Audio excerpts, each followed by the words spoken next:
Cami Wolf-Rice has endured the hardest thing any parent could go through, burying a child. Her son Christopher died of a drug overdose. It was 10 years after being prescribed a very powerful painkiller as a teenager. The Fox Medical Team's Beth Galvin shows us how the Atlanta mom has turned that loss into a program to help Grady patients navigate pain treatment. Cami Wolf-Rice's Atlanta apartment is full of reminders of her oldest son, Christopher. He was about helping other people. He wanted to be a Navy SEAL, super disciplined, book smart. Diagnosed as a teenager with ulcerative colitis, Christopher had his first major surgery to remove a section of his intestines when he was a senior in high school.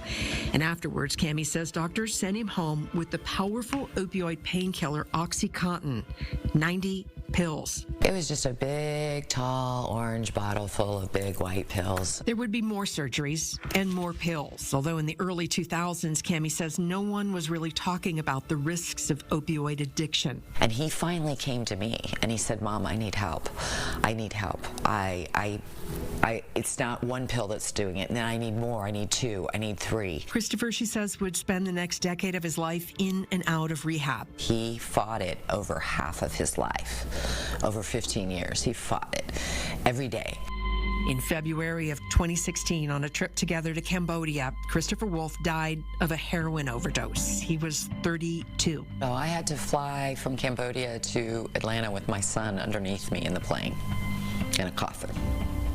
Wolf-Rice has written a book about how losing Christopher pushed her to try to find a better way to help patients navigate pain. I based it on every single thing that he did not have that he needed, and things that I need as a parent, as a caretaker.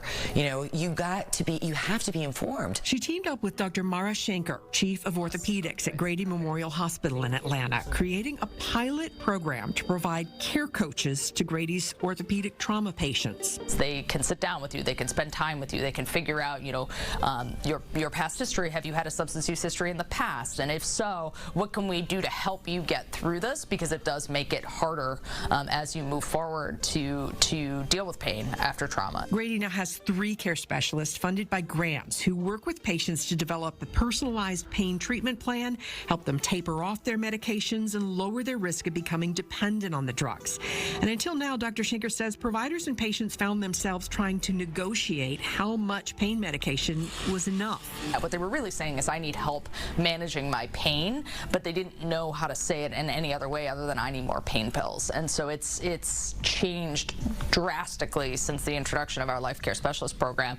It's almost never a negotiation now. We have a standard protocol, we walk patients through it, and then they leave the hospital and they wean off of it. It's been almost 7 years since they lost Christopher Wolf, and Cami Wolf-Rice says she hopes that their care coaches will save other families from the pain of addiction. Nobody wants to be an addict. Nobody asked to be an addict. My son did not ask to be an addict. It is my job while I'm on this earth to do what I'm doing, and I'm not stopping. For your Fox Medical Team, I'm Beth Galvin. The Grady care coaches are also now working with sickle cell patients. They hope to expand the pain coaching program to rural hospitals in Georgia.